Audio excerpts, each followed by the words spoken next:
Media స్వాతంత్రాన్ని అడ్డుకోవడం, ఇటువంటి పనులు అసలు ఎవరు కూడా సమాజం క్షమించదు. అన్ని రకాల చర్మ సమస్యలకు శాశ్వత పరిష్కారం ఈ శ్రీత 9281458181. ఇటువంటి కేసుల్ని హైకోర్టు సుమోటోగా తీసుకోవాలి. సుమోటోగా తీసుకుని పత్రికా స్వాతంత్రాన్ని రక్షించడానికి తగిన చర్యలలో తీసుకోవడంలో హైకోర్టు కూడా ఇన్వాల్వ్ అవ్వాలి. అలాగే ఏ పార్టీ గురించైనా చెప్తున్నాను, అన్ని పార్టీల గురించి, కాంగ్రెస్ కానీ, బీజేపీ కానీ, లేకపోతే వైఎస్ఆర్సీపీ కానీ, తెలుగుదేశం కానీ, జనసేన కానీ, అన్ని పార్టీలకి నేను చెప్తా ఉన్నాను. ఏంటంటే కొత్తగా ఎవరో రాగానే వాళ్ళకి టికెట్లు ఇస్తున్నారు, వాళ్ళు నెగ్గుతున్నారు, ఓడిపోతున్నారు, అది వేరే విషయం. అటువంటి వాటిని పార్టీలు ప్రోత్సహించకూడదు. ఏ పార్టీ, ఇప్పుడు తెలుగుదేశం ఉందంటే బుచ్చి చౌదరి ఎలక్టెడ్ ఎమ్మెల్యే అని చెప్పి వాళ్ళు చెప్తారు. జనసేన ఆవిర్భావం నుంచి దుర్గేష్ ఉన్నాడు కాబట్టి దుర్గేష్కి మంచి ఓట్లు కూడా వచ్చినాయి కాబట్టి దుర్గేష్కి ఇద్దామని చెప్పి జనసేన అనుకుండొచ్చు. కానీ వీళ్ళిద్దరు సమస్య తెలుగుదేశం చంద్రబాబు నాయుడు గారు, జనసేన పవన్ కళ్యాణ్ గారు కూర్చున్న తర్వాతే సెటిల్ అవుతుంది. ఎందువల్లంటే వాళ్ళిద్దరూ కూర్చుని ఉమ్మడి అభ్యర్థి కింద నిర్ణయించినప్పుడే కదా అన్ని సమస్యలు పరిష్కారం అవుతాయి. అలాగే ప్రతి నియోజకవర్గాల్లో కూడా రకరకాలుగా ఒత్తిళ్ళు ఉంటాయి, అన్ని పార్టీలకి ఒత్తిళ్ళు ఉంటాయి. కాబట్టి ఆ ఒత్తిడిని తట్టుకుని వాళ్ళిద్దరూ ముందుకు వెళ్తారని నేను ఆశిస్తున్నాను. ఇంకా బీజేపీతో పొత్తు, అది మరి ఏ రకంగా చేస్తారో అన్నది మనం చూడాలి. పూర్తిగా వాళ్ళు పొత్తు పెట్టుకుంటారో లేదో తెలియని పరిస్థితుల్లో మనం ముందుగా కామెంట్ చేయడం కూడా అనవసరం. అంటే నేను జనరల్గా 2 సార్లు ఎంపీగా అక్కడ నెగ్గాను కాబట్టి మళ్ళీ పోటీ చేస్తాను అని అనుకుంటారు, సహజం అది. దాన్ని భవిష్యత్తే నిర్ణయిస్తుంది. నేను పోటీ చేస్తానా లేదా అన్నది అది భవిష్యత్తు నిర్ణయించాల్సిన అవసరం. సమయం అంటే ఇంకా నోటిఫికేషన్ రాలేదు. నోటిఫికేషన్ వచ్చిన తర్వాత నా నిర్ణయం అన్నది ఉంటుంది. నోటిఫికేషన్ వచ్చేంత వరకు నేను ఏం చెప్పగలను, నేను పోటీ చేయాలా వద్దా. మొన్న నేను ఒక ఇండివిజువల్గా ఒక సర్వే నిర్వహించుకున్నాను. అది సోషల్ మీడియా, చాలా మీడియాలో కూడా వచ్చింది.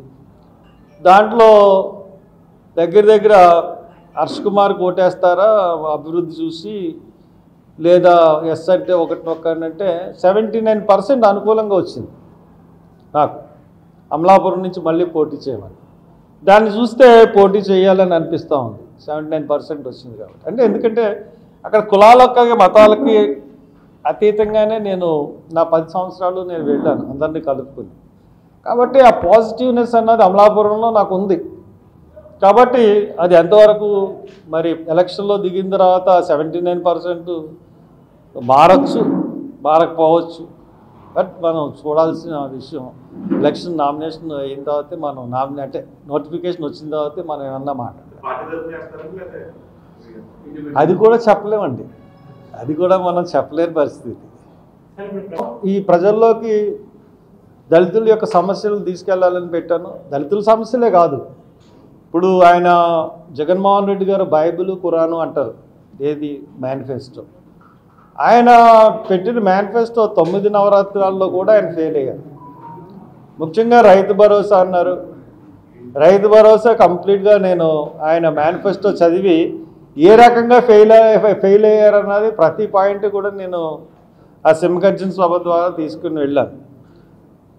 అంతేకాకుండా ఇంతకుముందు గవర్నమెంట్స్ ఏవైతే చేసినాయో స్కీమ్స్ కానీ, పథకాలు కానీ, దళిత వర్గాల గురించి కానీ, అన్ని వర్గాల గురించి చేసినవన్నీ కూడా ఈయన వచ్చిన తర్వాత కట్ చేశారు.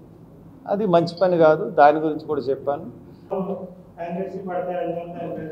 అంటే ఇప్పుడు దళిత షర్మిలా గారు వచ్చిన తర్వాత వైసీపీ ఎమ్మెల్యేలు, తిరుగుబాటు చేసిన ఎమ్మెల్యేలు అందరూ వచ్చేస్తారన్నారు.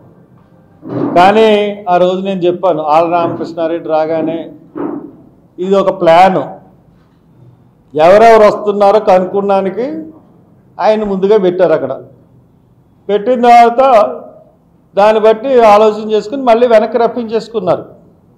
ఆయన వెళ్ళడం రావడం కూడా ఒక ప్లాన్ ప్రకారం జరిగింది. ప్లాన్ ప్రకారం జరిగింది కాబట్టి అతను జగన్మోహన్ రెడ్డి కొంచెం తెలివిగా ఆలోచించే వ్యక్తి కాబట్టి తన సొంత మనిషినే తన చెల్లి దగ్గరికి పంపించాడు. మరి చెల్లిని కూడా తనే పంపించాడేమో కూడా మనకు తెలియదు ఎలక్షన్స్ అయ్యేంత వరకు. కాబట్టి షర్మిలారెడ్డి గారు వచ్చిన తర్వాత, ఎందుకంటే ఆవిడ తెలంగాణ తెలంగాణ తెలంగాణ అంటూనే వచ్చింది. ఆంధ్రాలో పట్టాలు అప్పచెప్పారు, ఆంధ్రాలో పగ్గాలు అప్పచెప్పారు. పగ్గాలు అప్పచెప్పిన తర్వాత ఆవిడది బాగానే మాట్లాడుతున్నారు. మెయిన్ కాన్సన్ట్రేషన్ అంతా జగన్ మీదే ఆవిడ కాన్సన్ట్రేట్ చేసి మాట్లాడుతుంది. మరి యాంటీ ఇన్కంబెన్సీ ఓట్లని ఈ రెండు పార్టీలకు రాకుండా ఆవిడ తీసుకెళ్లాలన్న ఉద్దేశం అన్నది స్పష్టంగా కనపడుతుంది. దానివల్ల ఎవరికి ప్రయోజనం అవుతుంది, ఎవరికి ప్రయోజనం కాదు అన్నది కూడా మనం ఎలక్షన్స్లో చూస్తాం.